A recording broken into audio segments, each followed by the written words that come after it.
Uncharted is a soulless, uninspired amalgam of cliches and tired tropes. The casting is atrocious, the script and direction are both lacking, the cinematography is uninspired, and the action sequences are generic and lack any real thrills. The story is full of plot holes and contrivances, and the characters are one-dimensional and uninteresting. That being said, it's not one of the worst movies ever made. It is, in my view, much worse than that. Truly bad movies are at least memorable because some aspects in them are just hilariously bad. Think of Samurai Cop or The Room. Uncharted is much worse because it's a prime example of unbelievable laziness, pretentiousness, and shallowness of Hollywood. Hollywood has pretty much always been a moral wasteland, but in the last decade or so it became a creativity wasteland as well. Think of how easy would it be to make a fun adventure Uncharted movie. There are 4 games which tell us the entire Nathan Drake story, and they tell the story incredibly well. The games have exciting action, full-fledged characters, and great believable dialogues. The most popular game seems to be Uncharted 4, Thief's End,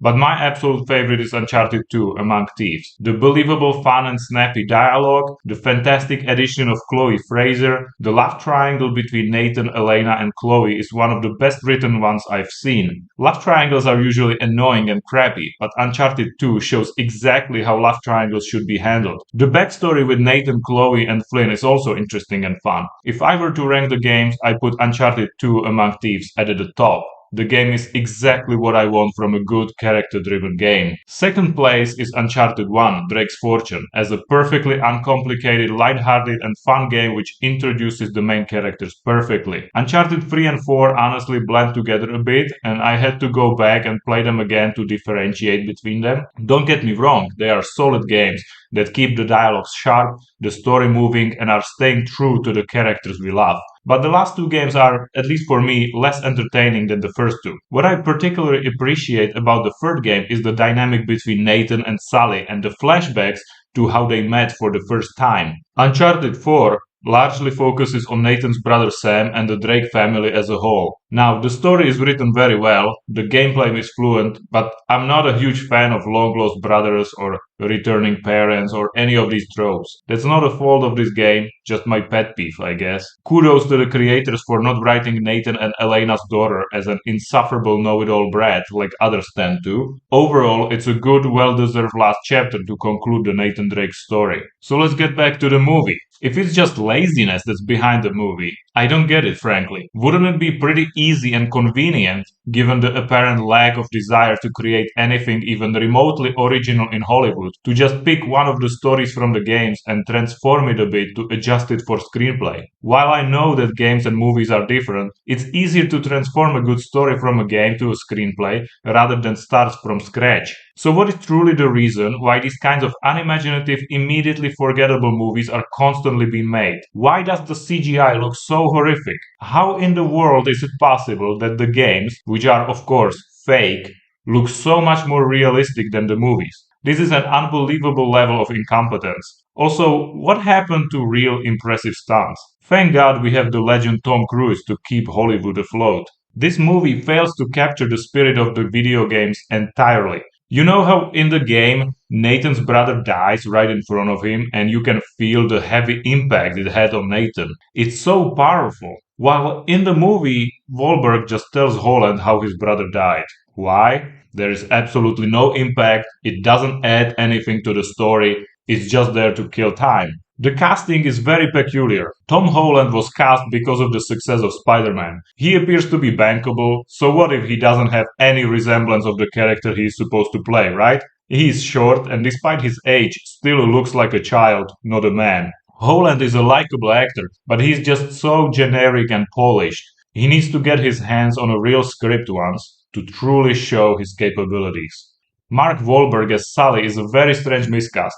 A decade ago, Wahlberg could possibly play Nathan Drake, although I think he lacks the charisma and charm of the character. Nevertheless, he would definitely be a better choice than Holland. However, it's not a decade ago, and Wahlberg got way too old to play Nathan, and way too young to play Sully. So he is in this strange middle ground where he can't accurately portray either of the characters. The movie seems to be confused about him as well. Wahlberg, I can't call him Sully, makes a remark how old he is, and right after that he's this muscle guy who beats everyone up. So what is it, movie? I'm not even gonna talk about the villain played by Antonio Banderas because there is nothing to say. Many were disappointed by the absence of Elena Fisher. I wasn't. Firstly, they would surely botch the character like all the rest of them, and secondly, while Elena is an integral part of the game's story arc and serves as an anchor to Nathan, this is more of an origin story, so it makes sense they don't introduce Elena this early on in the story. And as I've already mentioned how much I love Uncharted 2 and the character of Chloe Fraser, you can guess what I think about the movie version played by Sophia Ali. In my eyes, Chloe Fraser to Nathan is like Selina Kyle to Bruce Wayne. Their dynamic is highly energetic, fun, and passionate, and even intense when needed. The movie version has no spark whatsoever. Oh, and apparently all the characters know each other. Sally knows Nathan's brother Sam, and Chloe knows both of them as well. Everyone knows everything except our lost puppy Nathan. Nathan Drake in the games is a well-written character for a number of reasons. Firstly, his character is incredibly relatable and multi-dimensional. He is a treasure hunter who is often motivated by a desire for adventure and money, but also has a strong moral compass and a strong sense of justice. He is also a lovable rogue who is often quick to make jokes or lighten the mood in difficult situations. His relationships with his companions, such as his mentor Sally, are also well written, and the bond between the two is easy to understand. Finally, Drake's inner struggles and personal journey are also well written, making him a compelling character to follow. Unsurprisingly, the movie version has none of that. The filmmaker seems to be under the impression that if you put Holland in the same clothes as Nathan wears in the games, then, well, it's a character. Why bother with personality? As both Holland and Wahlberg are terribly miscast, their body chemistry is, of course, non existent. The attempt to replicate their fun dialogues from the games fails miserably and is just cringeworthy. The characters, as well as the plot, lack any real depth or nuance. There is nothing except cookie cutter and cliches. A short fan film was made in 2018 with Nathan Fillion as Nathan Drake. This $120 million blockbuster movie doesn't have even the tiniest sliver of effort that the low budget short fan film does.